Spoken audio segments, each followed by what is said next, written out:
조금 전 리포트에서 보신 것처럼 오늘 사망자는 37명이나 나왔습니다. 이렇게 화재가 커지게 된 이유에 대해서도 여러 가지 이야기가 나오는데 현장을 연결해서 자세한 이야기 먼저 들어보도록 하겠습니다. 윤두열 기자, 먼저 이제 화재 상황부터 하나하나 좀 짚어봐야지 되겠습니다. 아주 참혹한 화재로 번지게 된 건데 불이 1층 응급실에서부터 시작이 됐다고 하죠. 네, 지금 화재가 발생한 지 13시간이 지나고 있는데 아직 매캐한 냄새가 없어지지 않고 있습니다. 화재가 난 병원, 세종병원 바로 제 뒤로 보이시는 병원인데요. 모두 까맣게 타버렸습니다. 이 세종병원은 일반 병원과 요양병원으로 나뉘는데요. 오늘 화재가 발생한 곳은 일반 병원, 세종병원 일반 병원입니다. 불은 1층 응급실에서 발생했다. 병원 근무자들의 공통된 의견입니다. 하지만 응급실 안에 있는 탈의실에서 발생했는지 아니면 천장에 있는 난방기에서 발생했는지는 진술이 엇갈리고 있습니다. 오늘부터 본격적으로 현장 감식이 시작됐고 병원 관계자들도 경찰 조사를 받고 있기 때문에 왜 불이 발생했는지 또 발화 지점은 어디 있는지 조만간 밝혀질 것으로 보입니다. 예, 그러니까 이 세종병원에는 요양병원과 일반 병원이 있는데 불이 난 곳은 일반 병원이라고 했습니다. 그런데 이제 사망자 명단을 보니까 대부분이 또 노년층에 집중돼 있었는데 일반 병동에도 노년층이 많이 입원을 해 있었던 모양이죠.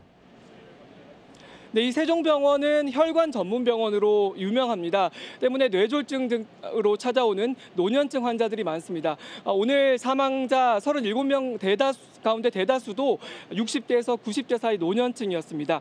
1, 2층이라 하더라도 일단 연기를 마시면 순식간에 정신을 잃기 때문에 노년층 환자들이 빠져나오기가 어려웠을 것으로 보입니다. 탈출한 환자들의 이야기를 들어보면 워낙 연기가 자욱해서 비상구가 어딘지 찾을 수가 없었다. 이런 이야기들이 계속 들려왔습니다. 또 병원 내부에는 계단이 하나밖에 없습니다. 중앙 계단이 있는데요. 이 중앙 계단을 통해서 연기가 위쪽으로 빠르게 올라갔고 또 위층에 있는 사람들도 이 중앙 계단을 통해서 내려오지 못해서 오도 가도 못하는 상황이었을 것으로 추정됩니다.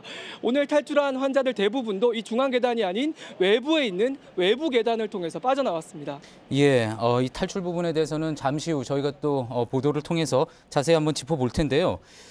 특히 이 병원 살펴보니까 스프링클러가 설치되어 있지 않았다 이런 이야기가 나옵니다. 그래서 초기 화재 진압에 실패했다는 그런 분석이 나오고 있는 것 같습니다. 네, 2014년 장성 효사랑 요양병원 화재 이후에 모든 요양병원에는 스프링클러를 의무적으로 설치해야 합니다. 하지만 오늘 화재가 발생한 곳 세종병원 조금 전에 말씀드렸듯이 일반 병원입니다. 일반 병원의 경우에는 11층 이상이거나 4층 이상일 때 한 층 면적이 1000제곱미터 이상일 때는 스프링클러를 의무적으로 설치해야 합니다. 하지만 오늘 불이 난 세종병원 5층짜리 건물인데다가 한 층 면적이 224제곱미터여서 스프링클러 설치 의무 대상에서 제외됐습니다. 때문에 이 스프링클러만 설치를 했어도 희생자를 막을 수 있었다. 이런 아쉬움이 남는 대목입니다. 지금까지 밀양 화재 현장에서 JTBC 윤두열입니다.